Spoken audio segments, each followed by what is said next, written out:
Hello दोस्तों, मैं मोहम्मद राशिद एक बार फिर से आप सबका स्वागत करता हूं अपने यूट्यूब चैनल सऊद अड्डा पर। आज मैं आपके लिए लेकर आया हूं एक बिग न्यूज़।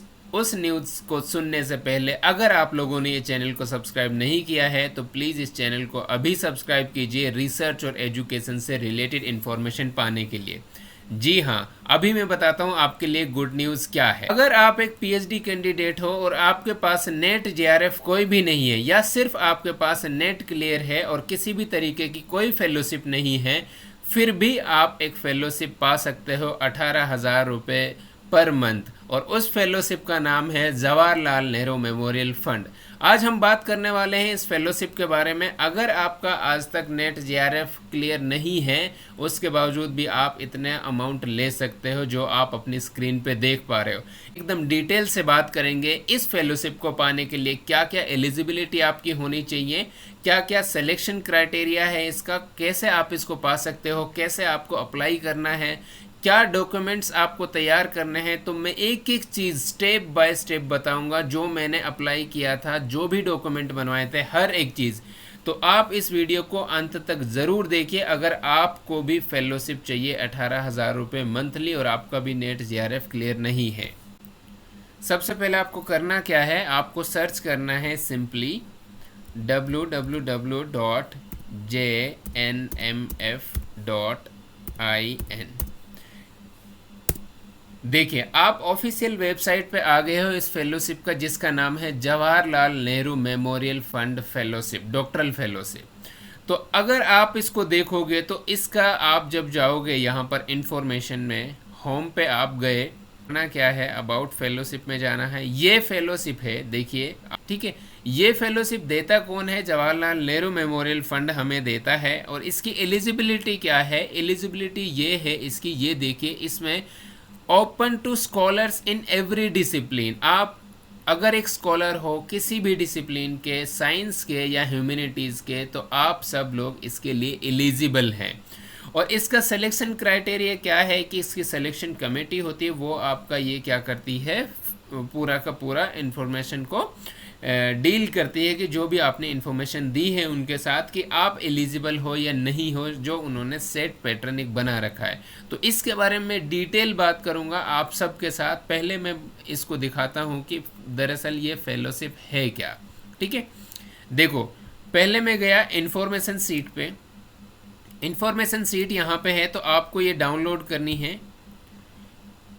ये डाउनलोड हो गई है मेरी, ठीक है। देखिए, ये फेलोशिप बताती है हमारी इन्फॉर्मेशन सीट। जी हाँ, देखिए, अब इन्फॉर्मेशन सीट में मैं आपको बताता हूँ कि ये फेलोशिप है किसके लिए, क्यों है, कौन अप्लाई कर सकता है। इस फेलोशिप का नाम है दरअसल जवाहरलाल नेहरू मेमोरियल फंड। ये एक ऑर्गेनाइजेशन है, एक एनजीओ है गवर्नमेंट के थ्रू, जो इस फेलोशिप को देता है।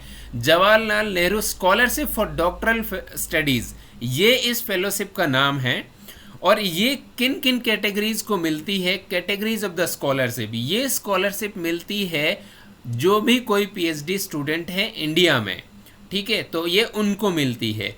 इंडियन नेशनल्स को मिलती है और national of the other Asian countries. अगर आप अदर एशियन कंट्रीज के क्या हो, कोई भी कैंडिडेट हो, तब भी आप इसके लिए एलिजिबल हो, बशर्ते कि आप इंडिया में पीएचडी कर रहे हो।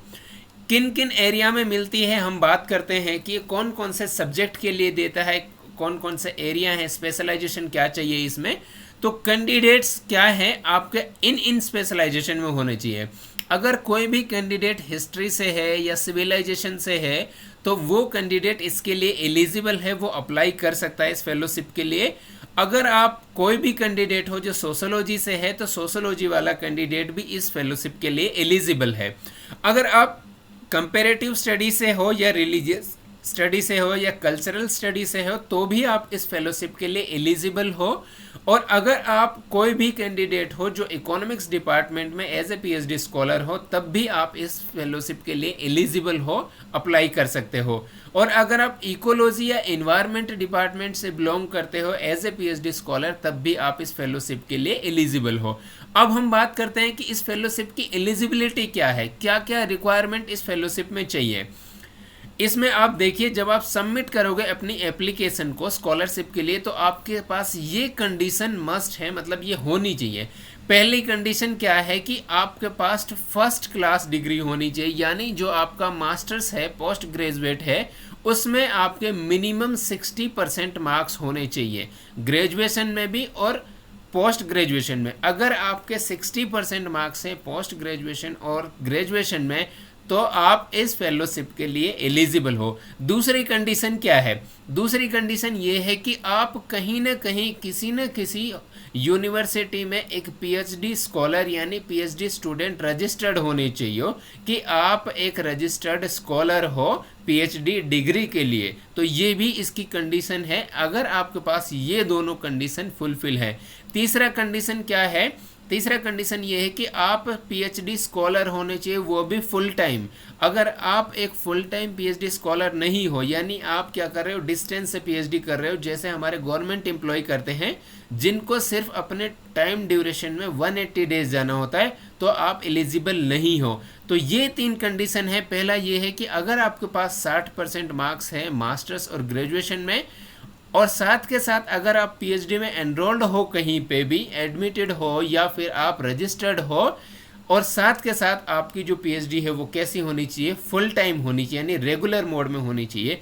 अगर आपकी ये कंडीशन तीनों फुलफिल हैं, तो आप एलिजिबल हो इस फेलोशिप को अप्लाई करने के लिए। आगे मैं बात करूँगा ये अप्लाई कैसे करेंगे।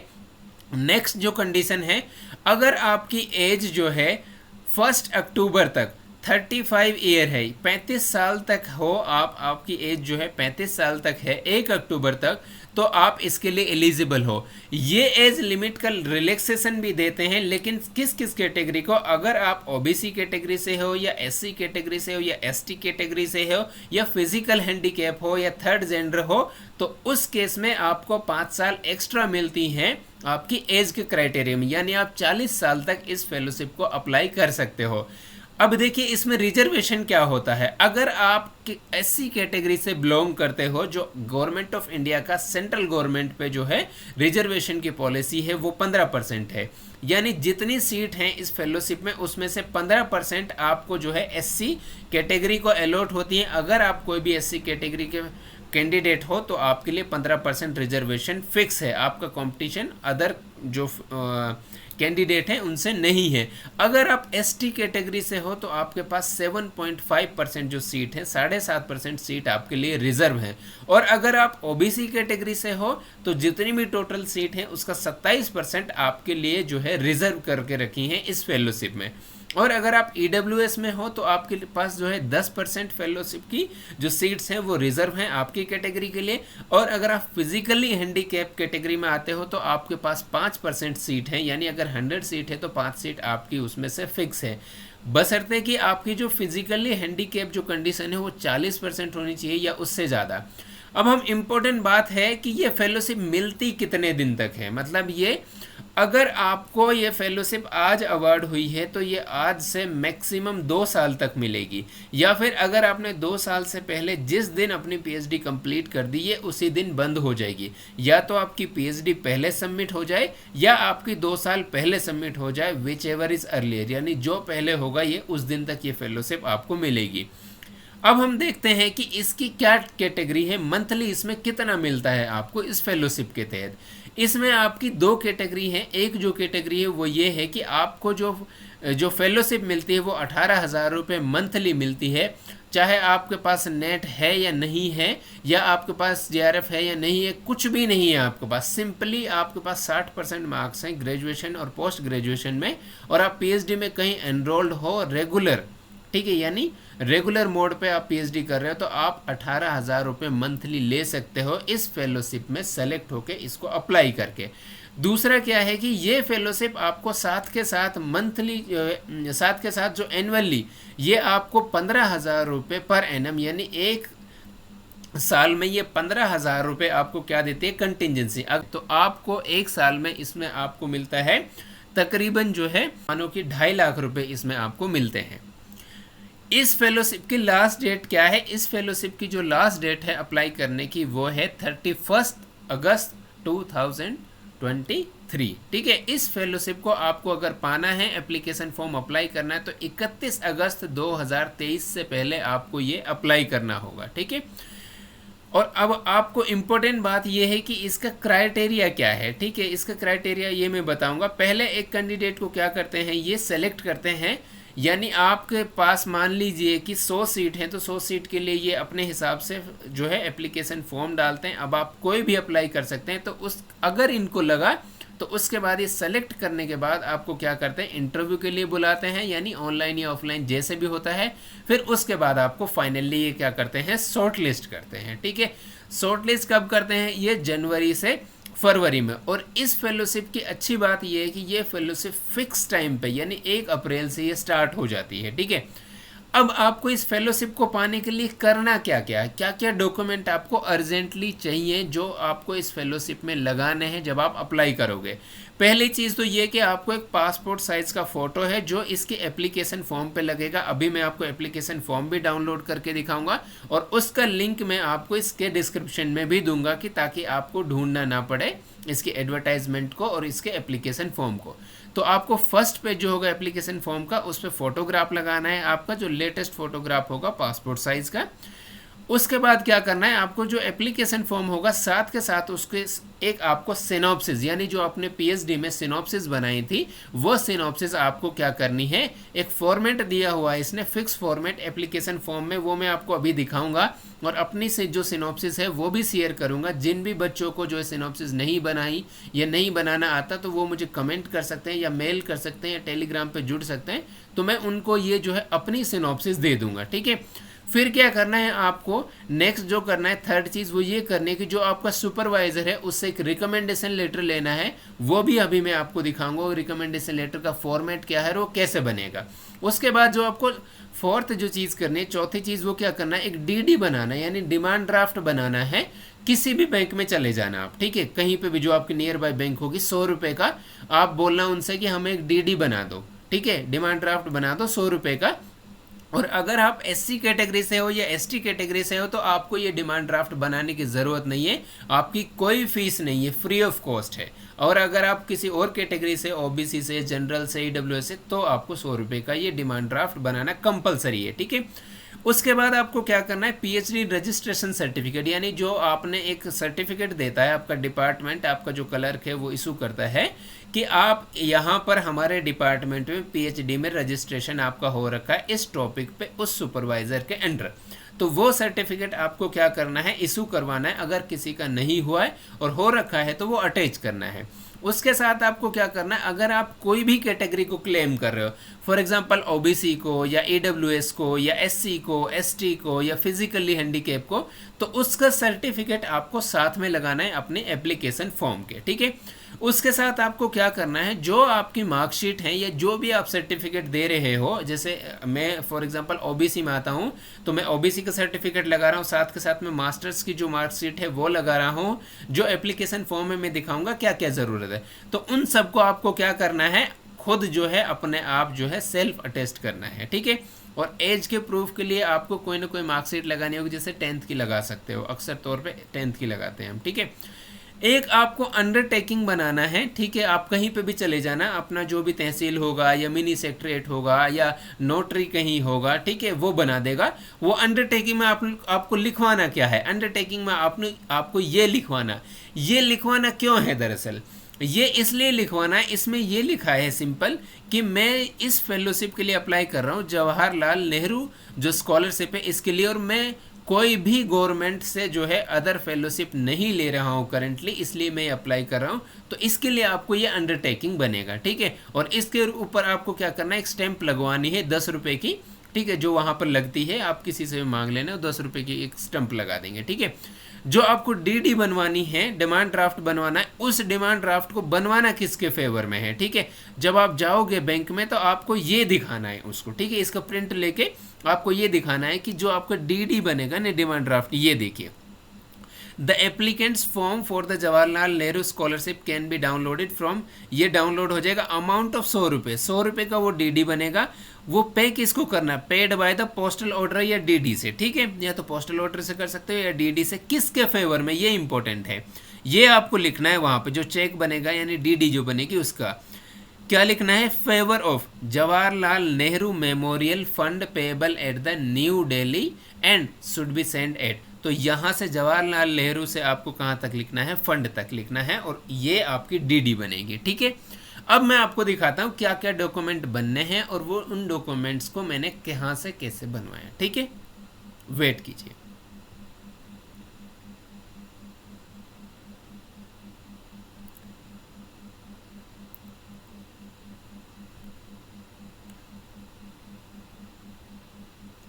उससे पहले मैं आपको अभी मैं एक बार आपको ये दिखाता हूँ कि एप्लीकेशन फॉर्म इसका क्या है, ठीक है। यहाँ से देखिए एप्लीकेशन फॉर्म पे मैं गया, ये मैंने क्लिक हेयर किया, ये मेरा डाउनलोड हो गया। अब मैं बताता हूँ एप्लीकेशन फॉर्म में करना क्या क्या, ठीक है। ये देखो भाई मेरे जो भी हो मेरे स्टूडेंट, ये मेरा जो है एप्लीकेशन फॉर्म है। यहाँ पे आपको अपना लेटेस्ट फोटोग्राफ लगाना है पासपोर्ट साइज का, ठीक है। ये सारी आपको डिटेल फिल करनी है, आपका नेम, मेल फीमेल जो भी हो, फादर का नेम, डेट ऑफ बर्थ, और ये करस्पॉन्डेंस एड्रेस, परमानेंट एड्रेस, ये सारी जो बेसिक एलिजिबिलिटी है यानी जो कंडीशन है वो यहाँ पर टिक करना है। अगर आप किसी भी कैटेगरी में क्लेम कर रहे हो कि मैं एससी से हूँ, ओबीसी से हूँ, यहाँ पे टिक करना है वो, ठीक है। उसके बाद आपको करना क्या है, यहाँ पर आपका यूनिवर्सिटी का नाम लिखना है, ठीक है, कि आप कौन सी यूनिवर्सिटी में रजिस्टर्ड हो। यहाँ पे आपको एरिया ऑफ स्पेशलाइजेशन लिखना है, जो 6-7 यहाँ वहाँ पे दे रखे थे हमारे, इकोनॉमिक्स, सोशोलॉजी, इन्वायरमेंट वगैरह वगैरह। तो जैसे मेरा इकोनॉमिक्स है तो मैं यहाँ इकोनॉमिक्स लिखूंगा। यहाँ पर आपको अपने सुपरवाइज़र की डिटेल फिल करनी है कि सुपरवाइज़र का नाम क्या है। जैसे मेरे सुपरवाइज़र का जो भी नाम है XYZ, डेजिग्नेशन क्या है, असिस्टेंट प्रोफेसर है या एसोसिएट है या प्रोफेसर है, उसका टेलीफोन नंबर क्या है, ईमेल आईडी क्या है, मोबाइल नंबर क्या है। फिर आपको यहाँ पे लिखना है कि आपका रजिस्ट्रेशन क्या है, पीएचडी में आपका रजिस्ट्रेशन किस डेट को हुआ था, ठीक है। यहाँ पर लिखना है कि पॉसिबल क्या है, यानी जो एक्सपेक्टेड डेट ऑफ कंप्लीशन है वो क्या है। बेहतर ये है कि आपका जो रेजिडेंस टाइम है ना, रेजिडेंस पीरियड जिस दिन खत्म हो रहा है, जैसे 2 साल का टाइम पीरियड आपके यहाँ मिनिमम है, या 3 साल का, या 4 साल का, या 5 साल का, तो वो लिख देना जिस दिन आपका एक्सपायरी हो रहा है। यहाँ पे आपको लिखना है कि जो आपका टाइटल है, यानी जिसके ऊपर आप पीएचडी कर रहे हो, जैसे मैं social security and economic growth के ऊपर कर रहा हूँ, तो मैं आपका यहाँ लिखूंगा अपना टाइटल डिटेल में, ठीक है। फिर उसके बाद आपको क्या करना है, इस जो ये एप्लीकेशन फॉर्म है इसके साथ अपनी सिनॉप्सिस को, जो आपने सिनॉप्सिस बनाई है उसको क्या करना है, अटैच करना है, ठीक है, गिवन फॉर्मेट के थ्रू। नीचे यहाँ फॉर्मेट है, मैं वो बताऊंगा अभी आपको, ठीक है। उसके बाद क्या करना है, please attach the university doctoral monitor committee report और द सुपरवाइजर, यानी जो रिकमेंडेशन है आपकी, जो आपका सुपरवाइजर देता है, वो रिकमेंडेशन भी आपको क्या करना है, अटैच करना है इसके साथ, ठीक है। फिर इसके बाद आपको बताना है क्या आप अभी कोई जॉब कर रहे हो कि नहीं कर रहे हो, यानी कोई पोस्ट होल्ड कर रहे हो कि नहीं, यस और नो। कर रहे हो तो यस करेंगे, नो है तो नो करेंगे, यानी नहीं कर रहे हो तो, ठीक है। उसके आप डिटेल भरनी, अगर आपने कहीं पे कर रहे हो, अपॉइंटमेंट कब हुआ, डेजिग्नेशन किस डेजिग्नेशन पे काम कर रहे हो, कितना अमाउंट मिलता है, एड्रेस क्या है, वो सारी चीज़ें, ठीक है। इसके बाद आपको क्या करना है, इस फेलोशिप को पाने के लिए आपको क्या करना है कि अगर आपको कोई भी फेलोशिप मिल रही है गवर्नमेंट के थ्रू, तो आपको यहाँ पर उसकी सारी डिटेल भरनी। अगर नहीं मिल रही है तो आपको सिंपली नो लिखना है, ठीक है। यहाँ पर आप नो लिख देना और बाकी कुछ नहीं देना है आपको, ठीक है। लैंग्वेज आपको कि आपको कौन कौन सी लैंग्वेज आती है लिखनी, ठीक है। आपको कौन सी रीड करनी आती है, कौन सी लिखनी आती है, कौन सी बोलनी आती है, ये सारी आपको फिल करनी, जैसे हिंदी, इंग्लिश, या आपकी मराठी, ठीक है, पंजाबी, उर्दू, वटेवर जो भी आपकी लैंग्वेज है। यहाँ पर आपको एकेडमिक का अपना क्या भरना है, डिटेल भरना है। जैसे यहाँ 10th का एग्ज़ाम, उसका बोर्ड किस साल में पास की, क्या डिवीज़न थे, कितने परसेंटेज थे, और जो है सब्जेक्ट क्या क्या लिए थे। इसी तरीके से 12th की, इसी तरीके से ग्रेजुएशन की, इसी तरीके से मास्टर्स की, और अगर आपके पास कोई और डिग्री है तो वो भी आपको यहाँ पर फिल करनी है, ठीक है। और अगर आपके पास नेट वगैरह है तो वो अच्छी बात है, वरना इसमें एलिजिबिलिटी उस चीज़ की नहीं है, ठीक है। अब देखो आपको करना क्या है, एनक्लोजर ये बता रहा है कि क्या क्या चीज़ें चाहिए आपको, क्या क्या लगाना है। पासपोर्ट साइज फ़ोटो जो मैंने बताया फर्स्ट पेज पे आपका लगेगा, एक सिनॉप्सिस आपकी लगेगी जो आपके फॉर्मेट के थ्रू, यानी जो फॉर्मेट दे रखा है नीचे मैं अभी बताऊंगा क्या फॉर्मेट है उसका, और आपको रिकमेंडेशन लेटर लगाना है आपका, ठीक है। इन सबको आप यस यस करोगे और साथ के साथ लगा भी दोगे। डीडी आपको बनानी है 100 रुपये की, वो लगानी है। रजिस्ट्रेशन सर्टिफिकेट लगाना है, उसी के साथ आपको क्या लगाना है, आपकी जो भी कैटेगरी है उस कैटेगरी का प्रूफ लगाना है, SC OBC वटेवर जो भी आपकी कैटेगरी है, ठीक है, वो लगानी है। यहाँ पर आपको अपने साइन करने हैं, यहाँ पर आपको अपना प्लेस बताना है, जैसे आप जिस भी प्लेस पे हो, आपकी यूनिवर्सिटी कहाँ है, आपको यहाँ पर डेट लिखना है, ठीक है। अब देखिए इंपॉर्टेंट बात क्या है माय डियर, सिनॉप्सिस जो आपको देनी है वो इम्पोर्टेंट है। अगर आपको नहीं आती है सिनॉप्सिस बनानी या नहीं बनाई है तो आप मुझे कमेंट ज़रूर करना, मेल करना, और एक मेरा जो है टेलीग्राम ग्रुप भी है शोध अड्डा के नाम से, आप वो ज्वाइन करना, मैं सीधा वहाँ अपनी शेयर कर दूंगा सिनॉप्सिस को। आपको जो सिनॉप्सिस बनानी है उसमें टाइटल वगैरह तो देना ही है स्टार्टिंग में। उसके बाद लिटरेचर रिव्यू जो आपको करना है वो क्या करना है, 10 लिटरेचर रिव्यू यानी 10 पेपर आपको लेने हैं इंटरनेशनल, 10 पेपर लेने हैं अपने टॉपिक से नेशनल, और उनके वर्ड लिमिट क्या होनी चाहिए, 500 वर्ड की, यानी 1000 वर्ड्स में आपको क्या लिखना है, लिटरेचर रिव्यू लिखना है अपना, ठीक है। फिर क्या है अपना नेक्स्ट चीज, लेकुना इन नॉलेज। लेकुना इन नॉलेज का मतलब है जो आपका रिसर्च है उसका रिसर्च गैप आपको लिखना है कितने वर्ड्स में, 250 वर्ड्स में, ठीक है। तीसरी जो इंपॉर्टेंट चीज़ है वो क्या है कि जो आपका स्टडी है उस स्टडी के ऑब्जेक्टिव क्या है, वो ऑब्जेक्टिव आपको लिखने हैं पॉइंट वाइज। फर्स्ट पॉइंट आपका क्या है, सेकंड ऑब्जेक्टिव क्या है, थर्ड ये क्या है ऑब्जेक्टिव, और वो कितने वर्ड्स में लिखने हैं, 150 वर्ड्स में लिखने हैं, ठीक है। जो आपका काम है उसका आउटलाइन क्या होगा, यानी कैसे कैसे बनेंगे, फर्स्ट चैप्टर में क्या दिखाओगे, सेकंड में क्या दिखाओगे, थर्ड चैप्टर में क्या दिखाओगे, वो आपको बतानी है, ठीक है। वो एक पेज पे होना चाहिए। फिर आपको बताना है आपका वर्क का डिटेल, यानी एक्सपेक्टेड आप कितने क्वार्टर में क्या क्या काम कर लोगे, वो सारी चीज़ आपको दिखानी है कि क्या क्या करोगे, क्या उसमें मेथडोलॉजी लगाओगे, कहाँ से डेटा लोगे, हर चीज़, ठीक है। मेथड्स क्या क्या होंगे वो सारे आपको बताना है।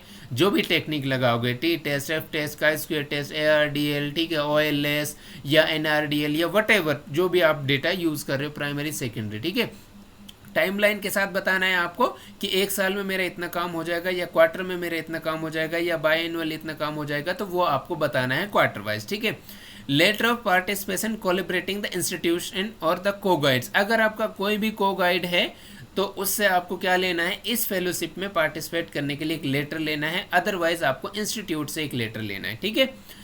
उसके बाद इंपॉर्टेंट चीज़ क्या है कि आपको गाइड की डिटेल देनी एक पेज पे, उसका नेम होना चाहिए, उसकी करंट पोजीशन क्या है, मतलब असिस्टेंट या एसोसिएट या क्या है, उसका एड्रेस क्या है, कॉन्टैक्ट नंबर क्या है, उसका फैक्स नंबर क्या है, उसकी हाईएस्ट डिग्री क्या है, उसके बेस्ट 5 पब्लिकेशन कौन से हैं, उसका जो रिसर्च का एरिया है वो कौन सा है, स्पेशलाइजेशन किस में, इंटरेस्ट क्या है। इसी तरीके से आपको अपना देना है, यानी जो स्टूडेंट अप्लाई कर रहा है उसका आपको देना है, ठीक है।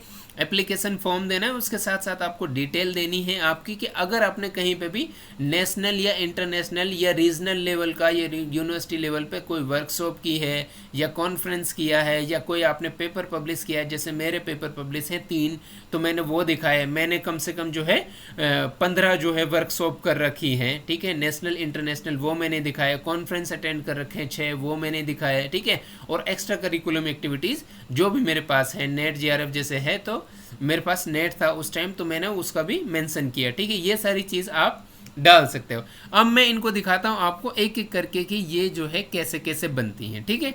वेट कीजिए,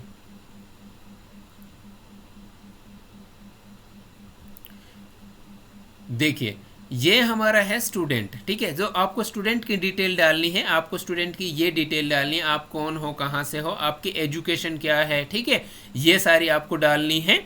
उसके बाद आपके पास क्या क्या ऑनर्स एंड अवार्ड्स हैं ये सारे डालने हैं आपको, यानी जो आपका शॉर्ट CV होता है, सिंपली आपको एक CV बनाना है अपना, जो भी एकेडमिक से रिलेटेड, सिर्फ वो काम आपको दिखाने हैं यहाँ पे। जिससे मेरे इतने सारे पेपर जो है क्या है, ये मैंने वर्कशॉप ली, फिर पेपर मैंने जो है पब्लिश किए, कहीं कहीं पे प्रेजेंट किए, ठीक है, वो मुझे दिखाने। रिसर्च का ये एक्सपीरियंस है मेरा, मैंने RBI का प्रोजेक्ट भी किया, ICSR में मैं फील्ड इन्वेस्टिगेटर रहा, तो ये मेरे पब्लिश हुए हैं ये पेपर, और ये मैंने भेज रखे हैं पब्लिकेशन के लिए 3 पेपर, ठीक है, इन जनरल्स में। तो ये सारी चीज़ आपको भी बतानी है।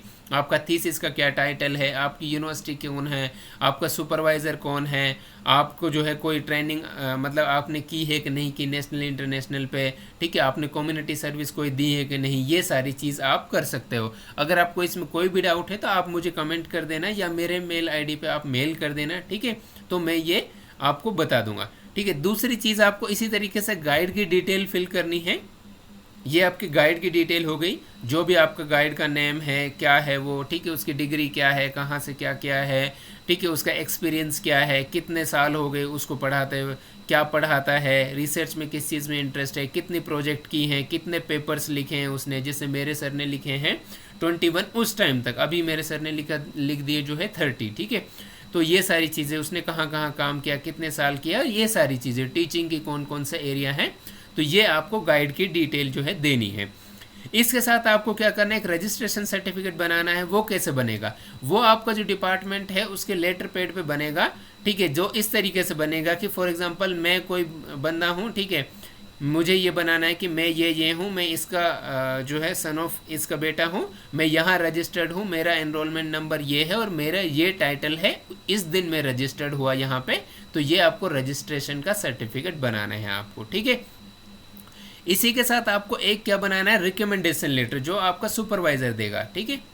वो रिकमेंडेशन के लेटर क्या होगा, मैं ये हूँ, ठीक है, मेरा नाम ये है, मैं पीएचडी में एनरोल्ड हूँ इस डिपार्टमेंट में, मेरा एनरोलमेंट नंबर ये है, ये मेरा टॉपिक है, ये मेरा सुपरवाइज़र है, ठीक है, और मैंने ये प्रोजेक्ट की हैं, और मेरा सुपरवाइज़र क्या कर रहा है, मुझे रिकमेंड कर रहा है कि इसके लिए ये जो है I have found him hard working, ये सब चीज़ लिखनी है।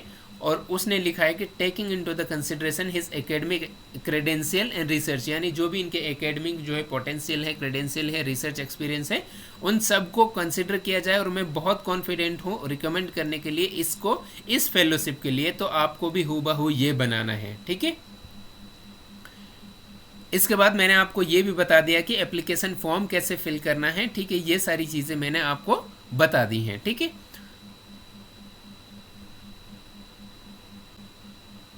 ये आपको एडवर्टाइजमेंट लगानी है जब आप इंस्टीट्यूशन से आप फेलोशिप के लिए जो है क्या लोगे, एक सर्टिफिकेट लोगे, तो वहाँ पर ये लगाना है कि ये फला एडवर्टाइजमेंट है, ठीक है, जो भी आपकी लेटेस्ट है, ये मेरे टाइम की है, तो आपको लेटेस्ट उसके साथ लगानी है, अदरवाइज वो सर्टिफिकेट नहीं देता है इंस्टीट्यूशन, ठीक है। ये सारी चीज़ें आपको लगानी है। और उसके बाद अब आपको करना क्या है, इसको पोस्ट करना है, ठीक है। पोस्ट किस पे करना है ये मैं दिखाता हूँ।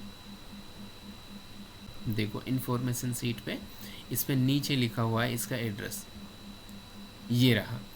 आपको ये करना कहाँ पे है, न्यू दिल्ली में करना है, जवाहरलाल नेहरू मेमोरियल फंड, ठीक है, यहाँ पे करना है।